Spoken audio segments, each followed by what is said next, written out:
Good morning or good afternoon or good evening, wherever you may be. I'd like to thank you for joining us today to join in the discussion on servant leadership. I'd like to welcome you. We are looking forward to an impactful and interactive discussion. And we're going to spend a majority speaking with the panelists, and we'll then answer some questions. Before we go through the some of the start of the program, I'm going to go through the slide deck. If you have any questions to ask the panelists, please submit them. Bear with me because I can't see. Via the Q&A window in the Zoom dashboard. And after the discussion, we will pose your questions to our panelists. Please, okay, so we have some upcoming events. On June 9th, from 5:30 to 7:30, there will be a Young Leader event. We will be joined by interns as part of our D&I or EID program with Crest on June 9th. So be on the lookout for more information on that. ERS is coming up June 13th and 14th at Drexel University. If you have not had the opportunity to register, we strongly encourage you to do so. It will be a phenomenal program. And then we have a past program, Presenter Palooza, hosted at Hobbs Brook in Waltham on June 23rd from 5:30 to 8 o'clock. Which you may have seen in the weekly newsletter. Also encourage you to register. Please join us in the conversation on social media, Instagram, Twitter, or LinkedIn. A big shout out to our corporate sponsors. We would not be here today without them. Our platinum sponsors, as well as our gold and silver sponsors. So a huge thank you to all of them. So we'll leave this slide up. So again, we're gonna show you how a servant leader focuses first on the growth and well-being of their employees as a means of achieving success for customers, shareholders, and themselves, creating that sense of belonging that many of us are trying to create in our workplaces. Servant leaders, some of the differences between a traditional leader and a servant leader. Servant leaders empower more and micromanage less. They coach more, they direct less. They are involved more, they exclude less. They ask questions more, they assume less. They listen more, and they talk less. So Karen Gill and I will introduce ourselves right now. I am Mark Watkins with Thermo Fisher Scientific. I'm with Cornet New England on the board. I help to lead our EID committee for our chapter, involved in Real Advantage, our mentoring program with interns, community outreach, and education for our young leaders. And I've been working with Karen Gill and putting this program together. So I'd like to have Karen introduce herself. Thank you, Mark. Hi, everybody. I'm Karen Gill. I am with TD Bank, and I am leading multiple change efforts in the Center of Excellence. Some of the efforts that I'm working on right now is return to office, which you may be very familiar with from your point of view. I'm also leading LIBOR cessation and then agile at scale. I'm really enjoying my time with TD Bank and look forward to this conversation around servant leadership. It's so meaningful. Thanks, Mark. So we want you leaving with tools and understanding the principles of servant leadership. This should be fun and interactive. We will speak to the panel for about 45 minutes and then have some time for questions. So we strongly encourage you to pose some questions.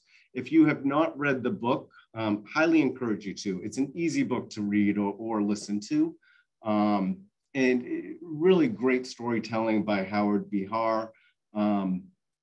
we've been talking a lot as we prepared for this. One thing that I was looking at is some famous leaders that have embraced servant leadership. And their names you'll know, and you could easily Google this, but Bill Gates, Abraham Lincoln, Warren Buffett, Jeff Bezos, Angelina Jolie, Angela Merkel, Tim Cook, Mother Teresa, and of course, Howard Schultz and Howard Behar. So Karen and I are going to go through a few of the principles, and then we'll dive into the introductions.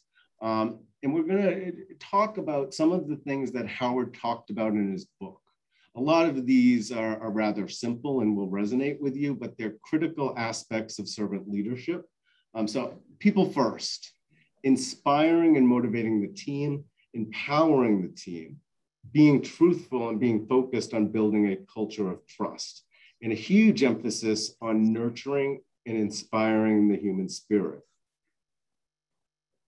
Absolutely, Mark. And then with well-being such a key strategic goal for many organizations, being a servant leader will just make that factor just a little bit more approachable when somebody comes to you with that servant leadership persona. So I think it's really important, as does, most servant leaders, to approach people with well-being and their thoughts first. Yeah, well-being is really important right now. Yeah. It applies at all levels of the organization, but also outside of your organization. You need to include your vendor partners as you strengthen those relationships and build the network. And when you think about it, you have to think about your actions, and do your actions match your company goals? Because that's truly important. Having a vision, value, and purpose, and the importance of goal setting in setting direction.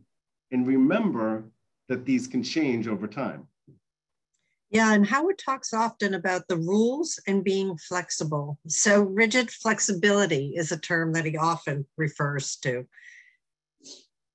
You need to have commitment and discipline. And be innovative with integrity, and get rid of the fear.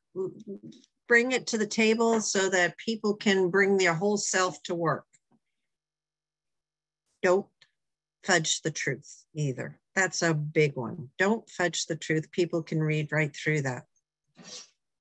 The power of yes. Yes is a very powerful word. A lot of leaders, there's the power of no, or they think there's the power. Howard talks about how important saying yes is, and in fact, encourage you to say yes 10 times and say no 10 times, and then ask yourself how you feel.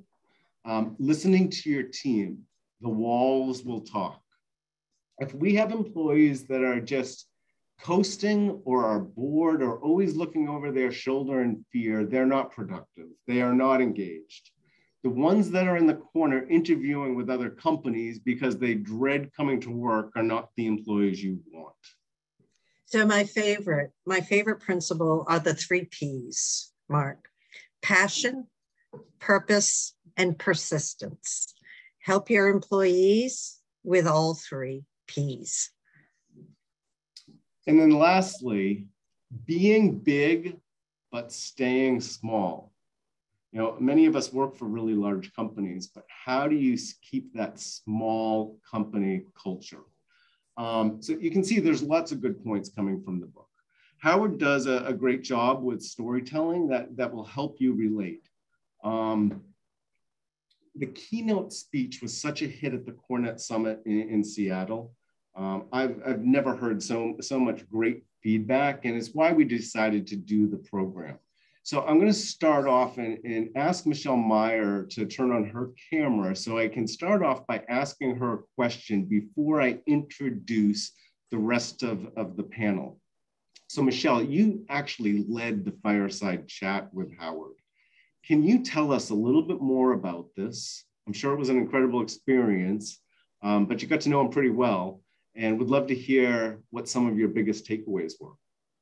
Thank you so much, Mark. So first of all, Howard is this open, genuine, interested, and caring individual. I had the opportunity to interact with him backstage.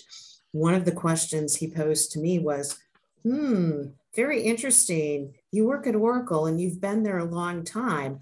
I haven't heard the most favorable things about Oracle's culture. How do you survive? And I chuckled for a minute and I said, well, Howard, certainly you can't believe everything you hear. Some of the culture may have been attributable to our sales organization at a moment in time, but I can assure you that the company's gone through some major transformations since then. And if I were to describe that culture, I would say it's very driven, it's very dynamic, it's very engaging, and it's much more customer and employee centric.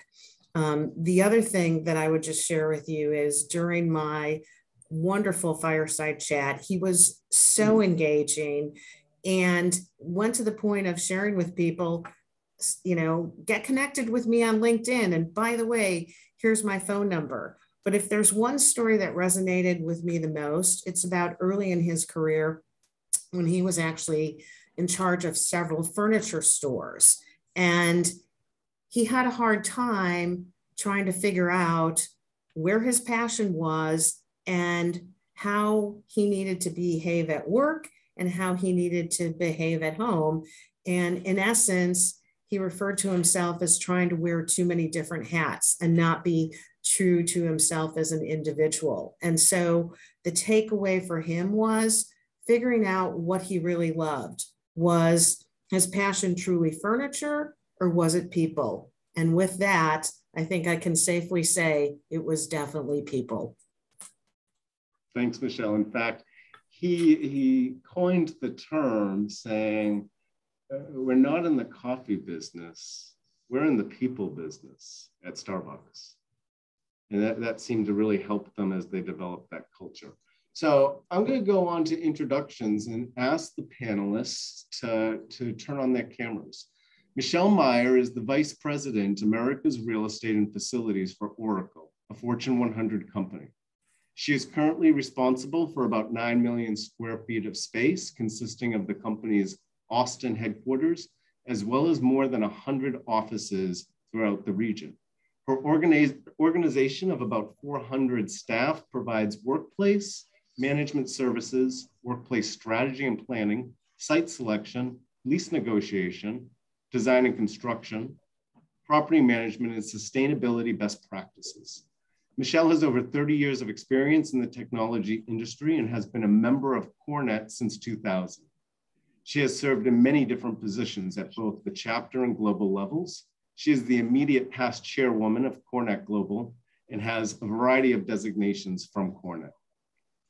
Tim Amon is the Global Director of Workplace Design and Project Management for Hewlett-Packard Enterprise.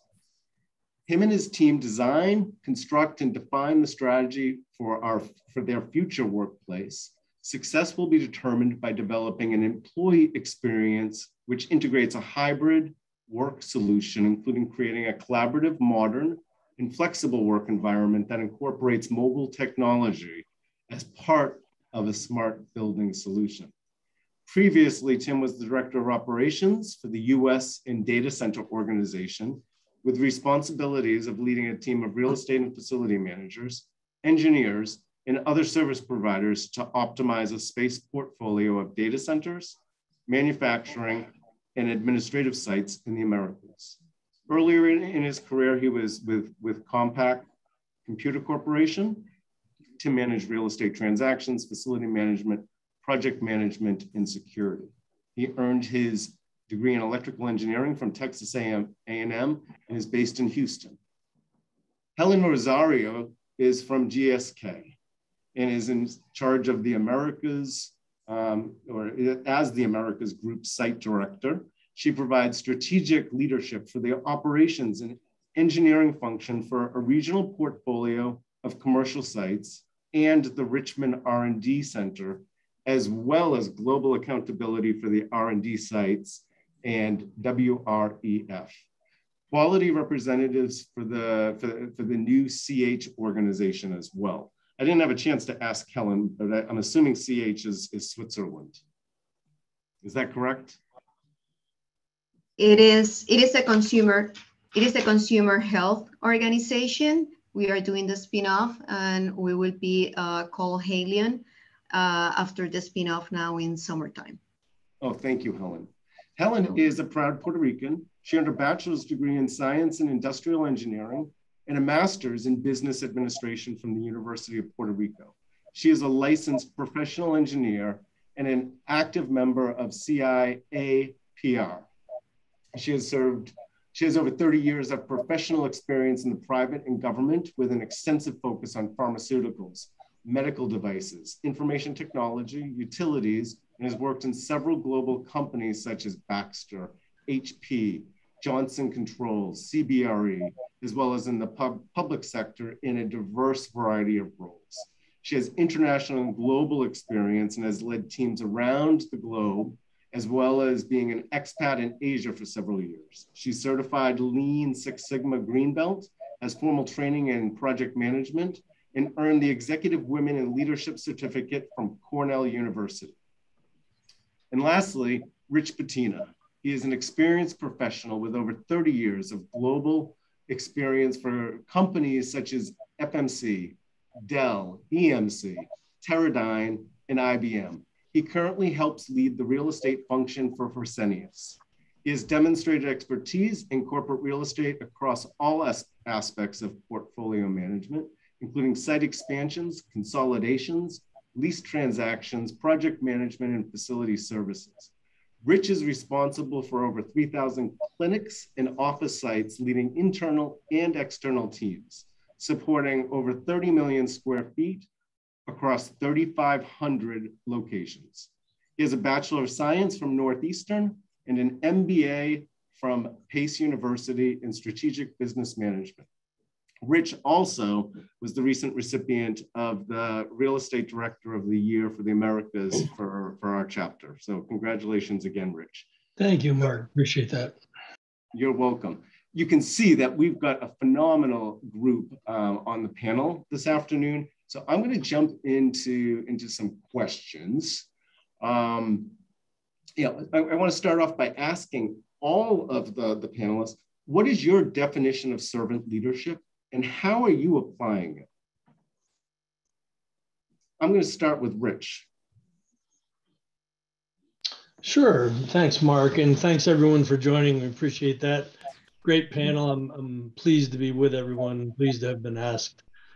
Servant leadership for me is understanding first the status quo of the business. What does that mean? When you walk into an environment of staff and stakeholders, really understanding the universe of what is happening through discovery discussions, through back and forth interactions, one-on-one, and actively listening, trying to understand the baseline of where is the business at today. While you're doing that, you're applying your experience and expertise to identify gaps, whether they be skill gaps, process gaps, efficiency, et cetera. But thinking in the back of your mind about how can I make this employee better for themselves at what they do and for the company, and how can I bring more value prop to the company? And then sitting back after having your discovery discussions and making sure that you have established channels of communication with everyone in a way that they know that you heard them, not that they're just talking and you're listening to half of what they're saying, but you hear all of it. And you come up with a to-be state as opposed to an as-is state that maybe has a 5-year horizon. It's more than a couple of years, but it's a goal for people to go toward. Everyone wants to be able to go after a higher level of achievement individually and collectively. And the way to do that is to establish where are we today and where do we want to be? And getting the buy-in from executives top down, as well as the buy-in from all of the staff around you, is huge, because now you start to create a swell of involvement, excitement for success. That's a big deal to every single individual I've have had many people come to me and thank me for what they call a game changer kind of way of thinking. It's a success for the business when executives realize that you're speaking their speak and you get it. And to me, it's about all of that wrapped into one as a servant leader, not only to your people, but to the company as a whole. Yeah, well said. Howard talked about, aligning your actions with company goals and objectives, and leadership is certainly going to recognize that, and it will help the team succeed all that more. Helen, how about for you? For me, it is straightforward. Leadership, it is not about me. Leadership, it is about my team. It is about my key stakeholders. It is about, in the case of the GSK Consumer Health, the over 1 billion patients that we serve every single day. Therefore, as Howard said very amazingly, it is about listening with compassion, with emptiness, that means without biases. And I grew up in a home that we have that conversation, still have that conversation every day. Therefore, I couldn't see it different, because it is a matter of life purpose. Therefore, when we are leaders, and I remember my father telling me many times, it is not about me, it is not about the name, it is not about the ego. It is about what we can do differently to make the life of others different as well and better. And every time that we talk about servant leadership, that is beautiful that now we are talking about this, especially in this business that we are in the day by day. It is similar. We talk about that when we talk about that Howard says it is not a coffee business, it's a people business. And we talk offline about that. But the reality is, when we are in facilities management and real estate, it is the same. It is about people, and it is serving people in a different way. It is a different kind of service, but we are in contact with them, and we are enablers to provide an environment that they can flourish and they can bloom. Therefore, for me, it is amazing. It's a lifestyle, and it's a way of that we can show our self, our authentic self, and be more than just one individual. It is just to be a contribution to our community. Thank you, Helen. You've got a rich foundation that sounds like your father had a big impact in helping with. So it's a management style that you've been working with for quite some time. Yes, indeed. And it is important. And in the book said very clearly about your one hat, and it starts with that. And it starts with being your authentic self.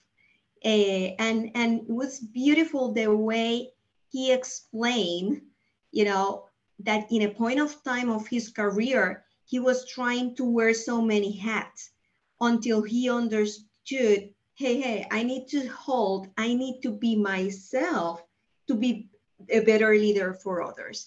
Therefore, it is great when you can realize and do that introspection on what is your purpose, and when we are leaders, this is very important, to go inside, to understand our own style, and also to be ready, for being open to other styles as well, because at the end, this is a matter of diversity too, and have stronger teams through diversity. Oh, exactly. Well said. And Howard talked about how, applying this not only at work, but, balancing that with our personal life, which I think is something we can all relate to. Tim, over to you. Yeah, so I look at kind of leaders or servant leadership as leaders who aspire to be great primarily in their service to others. So it's a little bit of a shift from the, historical, being around 35 years in industry here, from the rank and title and trying to climb the corporate ladder and some other things out there. Not to say that some of that isn't important, but aspiring to be great in how you serve others is really key. And I kind of look at kind of 3 or 4 different areas on that one. And we talked about culture a minute ago, but it's building a culture of trust, because trust is earned. And even in the book, I think it kind of referenced speaking from the heart versus just head knowledge that's out there, or maybe what's, you're supposed to say, but it's speaking from the heart as far as what you believe and what you're practicing out there. And one of the biggest characteristics that I value in servant leadership is humility. So it's not just about servant leaders out there, they don't promote themselves, and it's about putting the people first. I know we've talked about that and putting people first, but humility in my mind is kind of at the top of the list on servant leadership. Inclusivity on that one, being inclusive. So getting the people out there from a servant leadership point of view, it's really interesting that there's every person that's on our teams have a passion about something and an expertise that they want to display and to be good at, and they are good at. They have it as a passion. They want to learn more, and they want to be involved as it relates to that one. And just a key note around that one. So the more you can get people involved in what they're passionate about and what they do, the better it is. I went to a kind of a Strength Finders class just this past week. And they said, if you can focus on an individual strength, then you will get 37% more productivity out of that particular individual than if you try to go in and just fix what their weaknesses are. So it's really as far as inclusivity and the rest of that, understand what they are and allow them to do that, which kind of gets into the kind of last comment around empowerment and sharing that power and encouraging others in that development. Because when you share the power to get things done and some other one, it does help the development cycle of that individual as far as taking on additional responsibility. So much what you have said just, resonates, motivating, inspiring, empowering, have your purpose. In fact, he talks at one point, if you're in your job just to build your resume, you're in the wrong place. So thank you. Well said. And Michelle, over to you. Yeah, so again, I just want to express my appreciation to my fellow panelists. I love some of what's already been said. Tim focusing on the service to others and humility. Helen really talking about the team and others. I think there's a consistent theme here.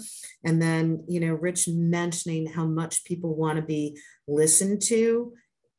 From my perspective, I agree with all those statements, but I'd go a step further and say, we really want to help people see their potential. And employees, coworkers, peers, vendors, we just want to be listened to. And we want to know that someone cares about us and that there's that mutual trust and respect. And more importantly, we can bring our authentic self to work. So for me, those are all qualities embodied in servant leadership. And the last thought I'd leave you with is this. People may not remember what you say, but they certainly remember the things that you say, how it makes them feel. Very, very well said. For me, these principles seem to make it easier to manage, especially as you're building trust. In the words of Spike Lee, which I often say, you're doing what's right. And for me, that's easier when you're creating this culture of trust and many of the principles that you've touched upon. In Howard's book, he talks about the person who sweeps the floor and that they should choose the broom, not somebody in corporate procurement or that's not involved in doing the actual job. And it's something that I think many of us can certainly relate to, working for, quote unquote corporate America, and having different functions tell you to use different tools. But he's talking about empowering and encouraging independent thinking. Do any of you have any stories that relate to that you're able to share? You know, Mark, let me just opine here for a minute. When we talk about, the person who should choose the broom, it's really the person at the local level that needs to make that decision. As we return to office, I was both awed and inspired by some of the creativity shown by my team in terms of going above and beyond for our employees, whether it was thinking about, well, they're going to come back, they're going to forget their power cords or their web cameras or things like that. Let's have a special table set up for them in the lobby to make life easier for them. Let's have that cup of coffee available for them. Let's make sure, they feel welcomed back into the workplace. To me, that's a great example of showing some creativity and some innovation and being able to make those decisions locally about how best to serve that customer. Very well said. And the analogy or comparing it as we prepared sites to bring employees back to the office, we certainly needed to be creative, and really, one shoe does not fit all. I think we've learned that through this. So being thoughtful, listening, and to your point, empowering the local team to make some decisions. Helen, I think you started to say something.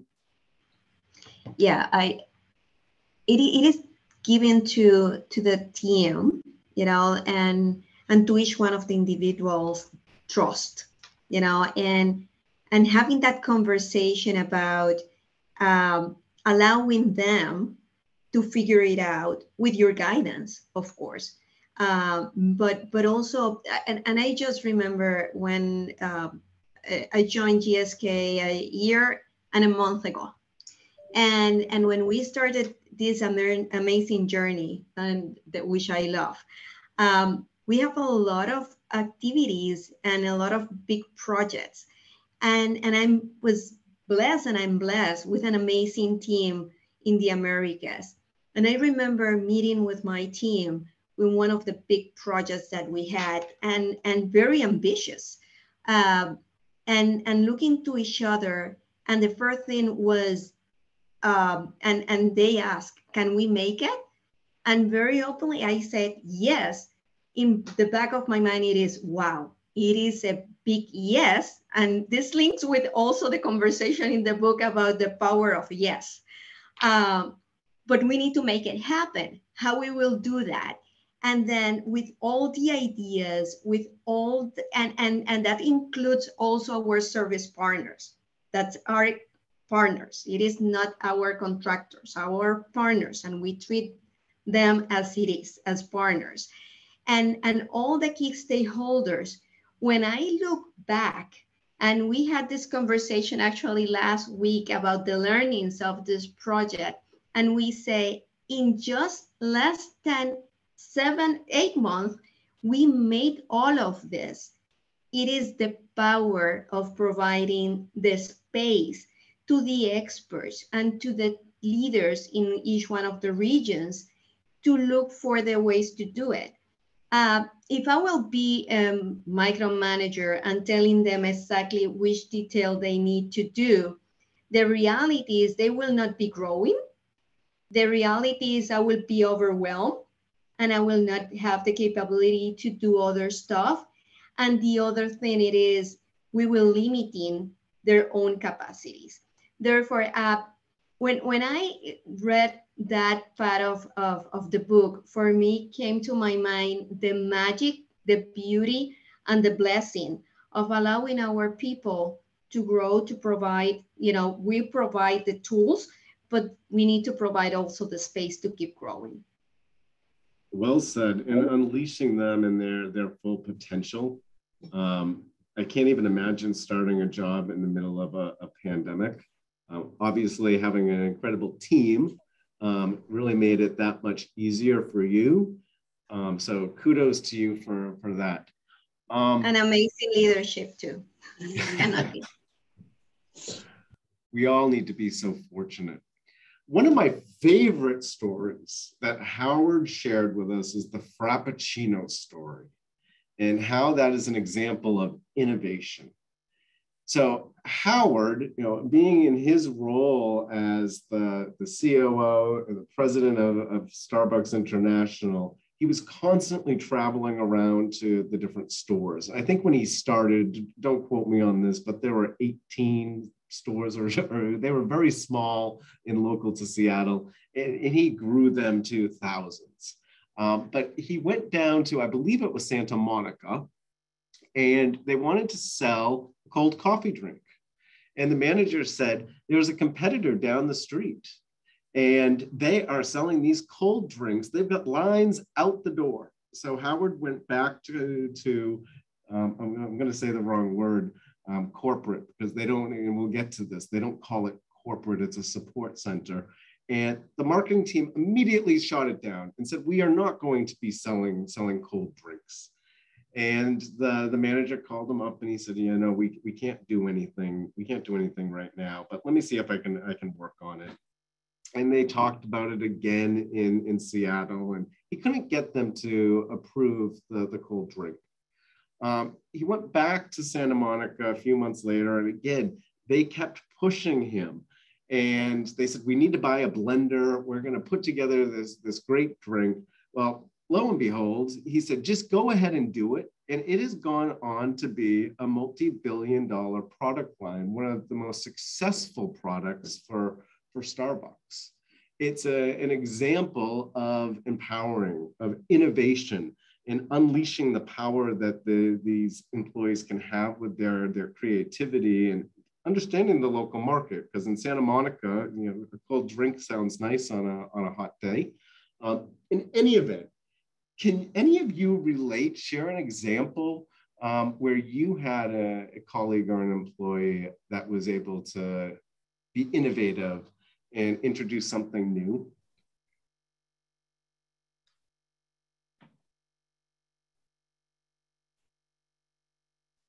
Or think about how maybe somebody also inspired you to become more innovative, or who inspired you to become that servant leader around that, and why? Is that tied to an innovation?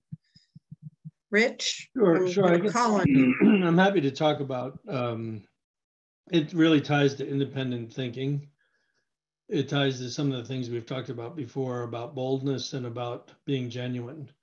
When I came into the company that I came into, I was dealing with large volumes of work that needed to be done and managed in a way that was archaic, frankly. And what I felt was that the company was used to older processes and older ways of doing things. And I decided to change that game.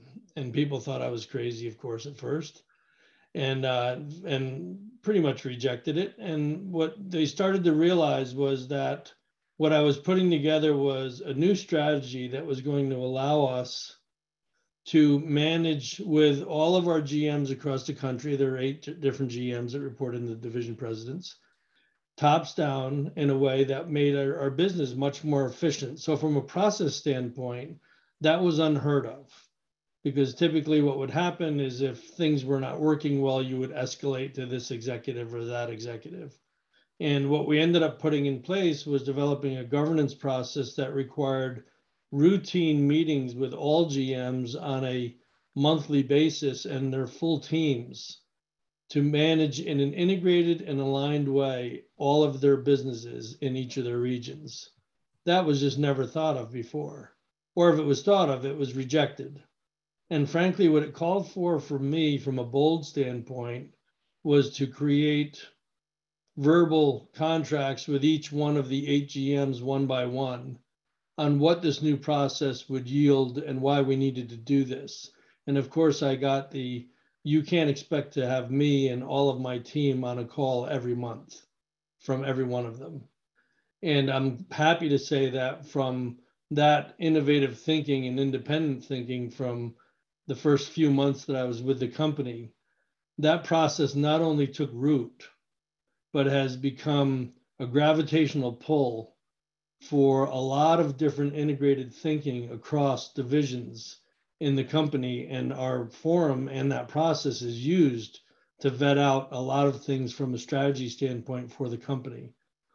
Now, why that really matters from a servant leadership standpoint is not about my independent thinking, but it empowered my team to not only understand the value of new thinking and breaking glass and doing things that are right for the right reasons, but actually gave them the license to start questioning and challenging for value. And that was a big deal for, and continues to be a big deal for the company that I'm very proud of. No, you should be. That's phenomenal. You know, questioning everything is, I think, is very important. It amazes me how many of our peers don't have regular discussions with leadership. They're not well aligned. I was actually walking around Boston last night with a real estate broker that some of you or many of you would actually know.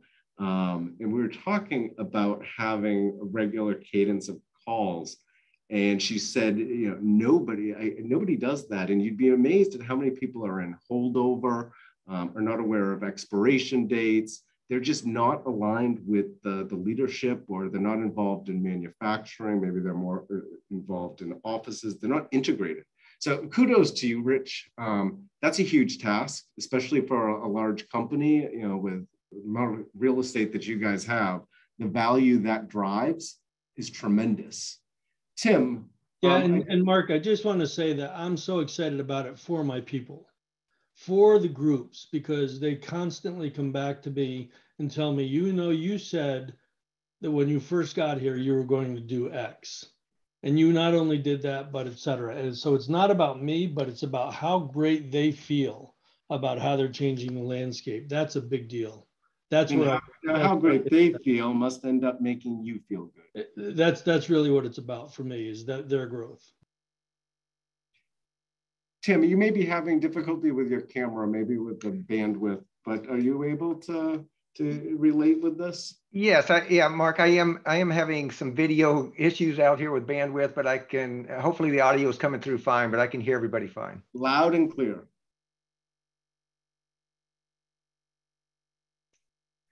Good. So, yeah, go ahead. I was going to say, did you want me to address that particular question? Yeah, that would be great if you're able to share, you know, a similar, you know, occurrence that may have happened with you at HP. Yeah, I was going to say, just talking specifically more around the innovation side on that one, and making bold moves, just to tag onto what Rich was saying there. From an HPE point of view, we took a pretty bold move right at the beginning of the COVID outbreak that was out there. And knowing that historically we've been tracking utilization. And with that one, it was, you know, running about 70% across all the sites pre-pandemic. When the pandemic hit, within the first few months, we made a call as a company, and obviously from a real estate side of the house here, to go ahead and take action and start implementing a hybrid work solution that is now pretty much fully implemented across, you know, at this stage, across every site. We ended up reducing 40% of our real estate portfolio, 20% of our operating costs.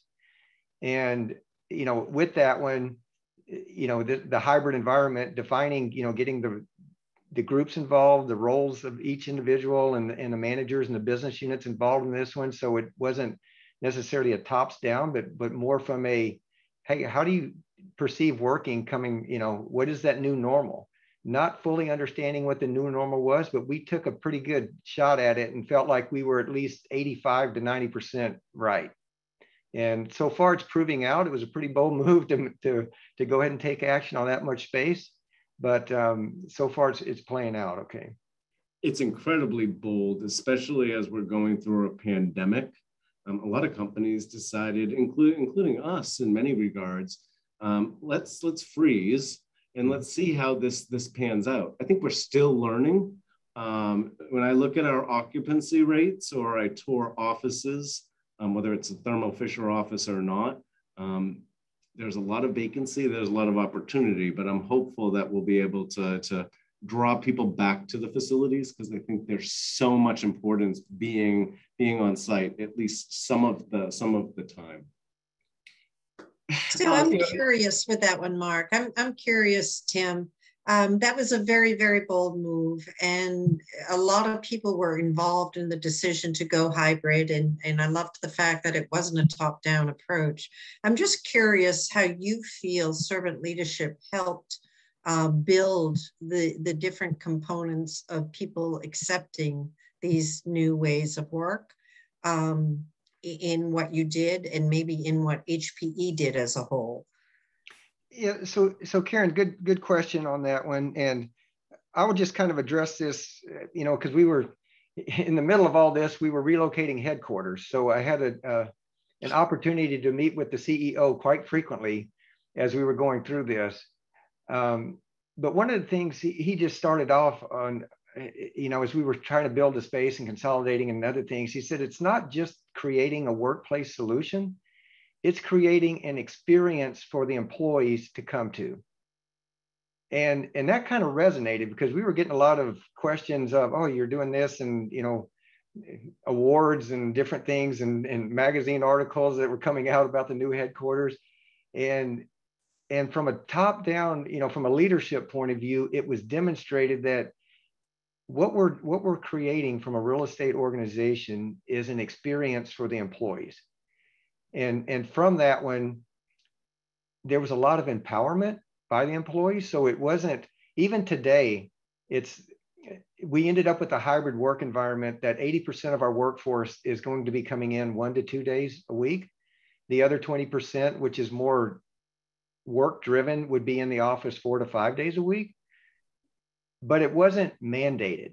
And it was clear from the company's point of view and what we're trying to do that says, guys, here's some guidelines to follow, but you're coming to the office and you're coming to the work environment because of the experience that was created and how you interact with other employees and other people, not because we told you had to be in the office for this amount of time. So, hats off to the leadership team on how to do that where it wasn't, I'll beat you over the head if you don't do it. But it's more encouraging for the employees because hey, we're going to adopt this, but we're also going to allow it to fit into a work-life balance on how you're performing work. That's an incredible accomplishment to relocate a headquarters in itself. But to do that during a pandemic, I cannot even imagine. Wow. It's good that your leadership or your CEO had that vision, and he did empower. I think that's critical. You should consider yourself fortunate. A fun fact: Frappuccino actually came from Massachusetts. The name Frappuccino. In '96, Starbucks bought a small chain in the area. Some of you may remember Coffee Connection. And they were the ones that had the name Frappuccino that Starbucks adopted. Helen, during our discussion, you had shared some great examples of compassionate emptiness. And yeah. I understand that's really difficult to be able to manage with. Can you share what that means to you in an example or two? Yes, I will give you 2 examples. And the first one, going back on my first expat assignment, I was in HP at that point of time, and I was the first Puerto Rican man to be assigned as an expat to lead engineering teams in Singapore and leading engineering teams, global engineering teams.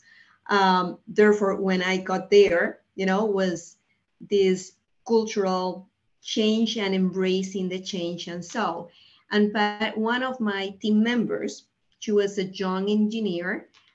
She is from Indonesia. She studied in Singapore, and she came to the office one day. Well, office in HP, there's no office. It was a cubicle.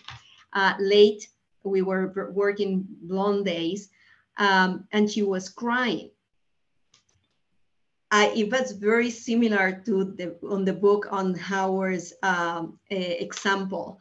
And she started crying. I heard her, and immediately my reaction was to hug her. And I noticed her reaction to say, ho, ho, ho, you know, can you hold for a second, you know? And I excused myself. I explained to her that in my culture, when someone is crying, normally we try to show affection and to hug and so. And in that situation, I learned that, first of all, I was with my biases. She just wanted to be heard, and she just wanted to be listened, instead of I jumping into the conclusion of what she needs. And this was in 2004, long time ago, about a week ago. And someone mentioned about having, and it was you mentioning having team members regionally and globally. I have teams in LATAM, and I have this amazing leader in LATAM. And we were talking, the one-on-ones, she starts on the point, on the projects, directly talking about work. And I noticed something in the conversation. And it was a point of time that I started talking about myself. And this in the book is also something that Howard highlighted about vulnerability and about open our hearts. And open that conversation, I just allowed her to trust and talk also, because I saw her eyes a little bit watery. And at the end was a conversation about how proud I am that I have her in my team, how glad I am that I have a strong leader, and reinforcing that conversation because we are in the middle of so many changes, and also reinforce to her that I'm here to support her during all the changes and processes. And if she needs to have some time off to manage whatever she needs, she will do it. At the end, it was a matter to listen. And this is what the person, as at the end, she told me, this is what I need, just someone to listen to me. And that's the different examples. One was compassion, but full of my biases. And the second is an example of being compassion and how he said compassionate emptiness without the biases, and allowing the other person to talk and to express themselves. I can see why you constantly have said that you're blessed. You know, Howard talks a lot about continuous improvement and learning. And you know, you shared how earlier in your career, 20 years ago, you learned from that experience, and it's made you a stronger and better manager over time to prepare you when you have these situations. Yes, indeed. And it is a continuous learning. And also in the book, he mentioned it many times. It is, we don't stop learning. And every time that you have an interaction with someone, we are learning. Yesterday, I was also in my other part of the service as a servant leader. I'm a director of a coaching and mentoring program. And yesterday we were talking about the StrengthsFinder, that Tim mentioned it as well. And I was looking to each one of those mentees and mentors and how they are embracing the differences and their strength that I was learning as well during the session. I was facilitating, being the director of the CMP, but the learning from last night was awesome. And this is something that as a servant leader, we need to be humble, and Tim mentioned it as well, that this learning process will never end. Absolutely. And Tim was the one that said humility is at the top of his list. I think that that's also extremely, extremely important to remember. Humility is a sign, in my opinion, of a true leader. Earlier, we had said that yes is a very powerful word. And the opposite is true of no. Leaders often will see the power in saying no. They are the boss.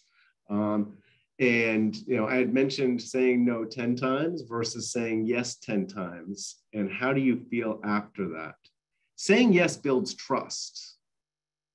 Are there certain people, you should ask yourself, are there certain people that you say yes to on almost everything, or some people that you don't? This really resonated with me, thinking back, when my bosses or maybe even indirect bosses would give me a yes, and that feeling that you had, you felt like you had accomplished something, you got their stamp of approval, and it really did make you feel good. An example of continuous improvement for me is, as I've read this book and over the past couple of months, I've really put an effort into trying not to say no. And there are times you've got to say no. But how can I say yes more? And it's incredible to see the impact that it has, the smiles that it creates, the empowerment, the energy. People feel so much more freer to speak up. Can any of you relate to this and give an example or share how this has helped you better manage your teams? Yeah, Mark, I'd love to. So as we were going through the design process for our Austin headquarters campus, very major undertaking, in working with our architect, he would often come to me with interesting ideas. And the one thing he kept saying to me was, Michelle, if you can't say yes, don't say no. And that resonated with me from the simple point of view that be open to those possibilities and don't be so quick to say no. And so the mantra that's always in my head when I get a new design idea is, if I can't say yes immediately, don't say no, be open to that possibility, give the other person that permission to come back to you with further information, maybe expound on that idea. The other thing that I'd say that I've tried to practice is, instead of saying, yes, that's a good idea, but I try to say yes, and, because that just creates a different feeling. Oh, very good story. I would love to have the chance to see your Austin headquarters. I've heard great. Well, let me know when you're coming that way. I certainly will. Mark, I'd like to add to what Michelle said. I think that's great what she said. I can tell you that I try to think hard about any no answers, but when I give them, I'm pretty definitive about it. But I will also tell you that in my past, I've had partners ask me about a certain situation and how about, let's look at, scenario X. And as I've thought through it, I've thought, no, that's not going to work right now. We can't do that. That was, I think, on a Friday at 3 p.m. And Monday at 7:30 a.m., I called the same partner back and I said, you're right, actually, it's a good idea. Let's come on in and let's talk about it. And it actually turned out to be a really huge win for the company. And so my only thought about that is, whether you say yes or no, just don't lose sleep like I do, but continue to think about challenges, right? I mean, continue to think about the other side in the argument until you're absolutely sure. Sometimes it takes a little bit of digestion and percolating. Absolutely. Say, okay, you know what? And it's okay to change your mind. And I think I can relate to Getting to Yes, the book Getting to Yes, and how can you find a way, a solution, so that it is a yes. That's been interesting. Right. Well, Rich, I think it's an important trait. So being able to sleep now. I'm excited because I see a question came in, or no, it was a great program of perspectives. We're getting close. I'm going to leave a question for everybody, including the panel. Does your organization have clear purpose, a vision that can help you drive through a crisis, drive you and the team through a crisis. I'm sure with COVID that there are plenty of examples, but surely a servant leader is going to succeed a lot more than others. Having that vision and being prepared and having a team, that cohesiveness.